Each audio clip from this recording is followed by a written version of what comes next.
hundreds of times in my career, I've heard from athletes so threatened by how much I do know about their games. You don't know because you didn't play. I've heard it constantly. That's the big disqualifier. Heck, a lot of TV executives I've worked around or for over the many years I've been in this business, executives who never played anything more than gin rummy, also wrongly believed if you didn't play, you don't know. Oh, yes, I do. And here's the punchline.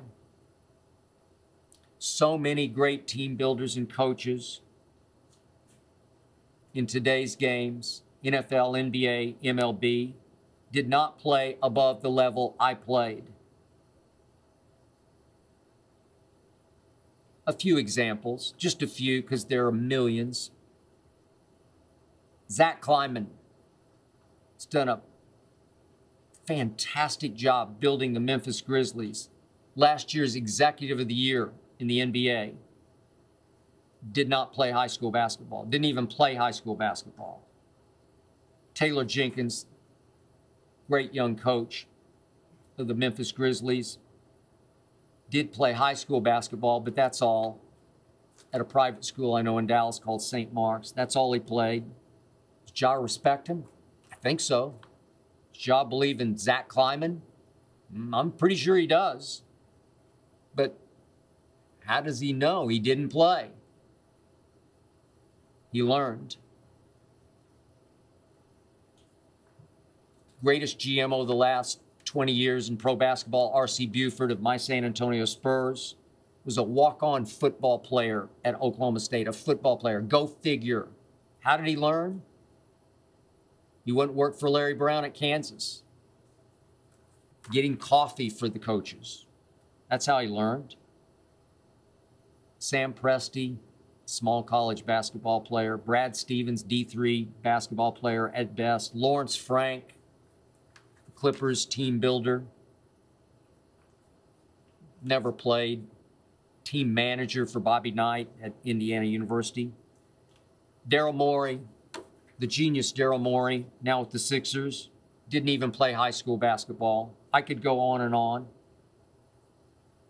Why don't their players ask them, how do you know you didn't play? Because their players know that they know. Which brings me to the NFL. Howie Roseman has done an extraordinary job building the Philadelphia Eagles. Didn't play any sports in high school. Brandon Beane, last year's Executive of the Year. Buffalo Bills, GM. Played high school football, okay? Mike McDaniel, the new coach in Miami. I know he played high school football, but he's listed on Yale's roster as a receiver, but I'm pretty sure he didn't get in any games. He was just on the team at Yale where they don't give scholarships.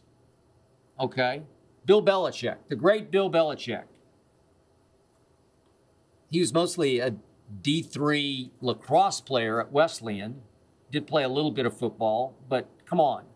Don't get me started on baseball with all of its sabermetricians running teams. Theo Epstein, what he did for the Cubs, the Red Sox. Played a little bit in high school, but that's all. So the point is, for all you blind witnesses out there, you can go ahead and you can ridicule me all you want about 1.4. You know what the irony of 1.4 is? The only reason the world knows about it is because the stats were put in the high school yearbook thanks to me. I was the sports editor of the school paper and yearbook, so it was my responsibility to put those stats in. I guess I could have doctored them. I didn't even think about it because the whole school knew what had happened. People yelled at Coach Van Poel from the stands to put me in because they know what had happened. Don was playing his son Donnie. Okay, so I was actually proud to put my 1.4 in the yearbook, and now everybody knows about it, which is cool by me. But you blind witnesses, you can go ahead and try to discredit my basketball knowledge all you want. But the painful truth is, I do know what I'm talking about. The truth is, I will keep telling the truth about everything I see in pro football, pro baseball, and pro basketball, especially as it pertains to LeBron James, much to the chagrin of all you billions of blind witnesses round the world. I hope you enjoyed that video. You ready for more? Make sure you click that subscribe button for all the exclusive content from the Skip Bayless Show. And don't forget to check out the full episode of the show wherever you get your podcasts by clicking the link in the description.